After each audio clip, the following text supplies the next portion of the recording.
Buenos días, buenas tardes, buenas noches. Bienvenidos al canal Informando con Sofía, yo, quien les acompañará en el transcurso de todo este video que es con el fin de informar. Adelante. Mi trabajo consiste en las teorías de la evolución en la Edad Antigua. Curso Desarrollo Humano, profesora Gloria Elvira Fabián Sotelo, de la Universidad San Ignacio de Loyola. Siguiente.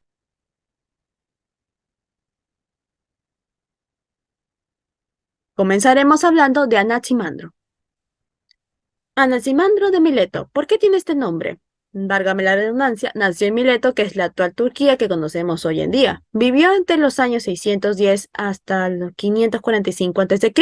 Fue discípulo de Tales de Mileto. Fue un filósofo griego, geómetra y astrónomo, considerado por muchos el primero en realizar declaraciones sobre la evolución de las especies, ya que propuso que la vida se generaba a partir de lo húmedo y que el humano se asemejaba a un pez a causa de su pensamiento acerca de que unos tienden a predominar sobre otros, que al ser injusto, el tiempo tomaría un papel de juez, dando un límite de tiempo a estos contrarios para poner el fin a eso.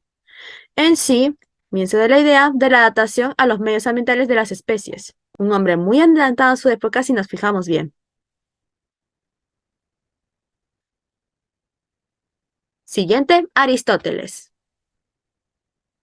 Aristóteles vivió entre los años 384 y 325 a.C.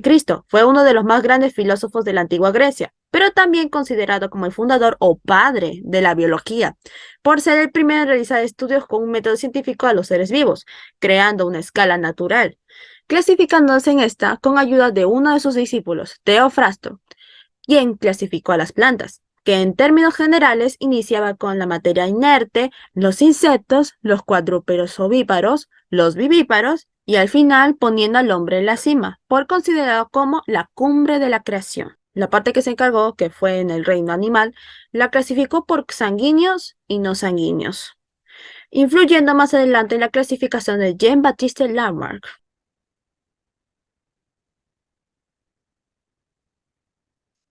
Y esos no son todos los aportes que hasta ahora ha hecho muchos más, como veremos aquí. Aristóteles separó a los seres vivos por sus miembros y partes reflexionando sobre la causa de estas partes, que según él era por su funcionalidad. Por ejemplo, que la nariz está porque sirve para respirar, en cierto modo, dando origen a las primeras ideas de la fisiología.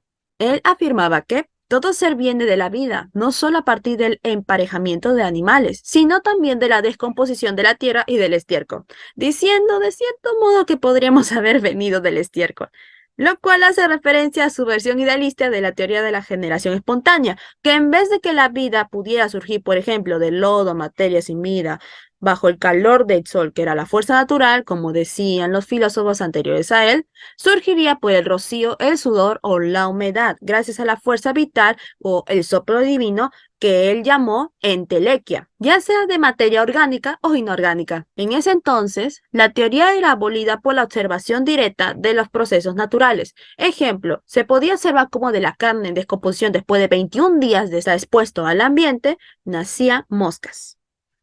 Siguiente. Si bien hubo experimentos que trataron de desmentir esta teoría seguía firme. No fue hasta el siglo XIX cuando un científico francés, Louis Pasteur, con su sencillo experimento demostró que no era posible la teoría de la generación espontánea. El experimento consistía en que se vertía un poco de caldo de levadura en el matraz. Luego se calentaba el cuello para darle una forma de S. Después, en el mismo matraz se hervía el caldo de levadura, lo que hacía que se evaporara, que cierta parte del líquido llegara al cuello y se quedara en la parte de la curva, haciendo que los microorganismos del ambiente exterior no fueran capaces de entrar al caldo ya esterilizado. Dicen que Louis Pasteur lo que en realidad hizo fue inclinar el caldo, haciendo que este pequeño porcentaje del mismo, que estaba contaminado con los microorganismos del exterior, viajara hasta el caldo esterilizado, haciendo que se contaminara de estos mismos microorganismos, demostrando de ese modo que la teoría de la generación espontánea era imposible. Gracias. Eso sería todo por mi parte. ¡Nos vemos!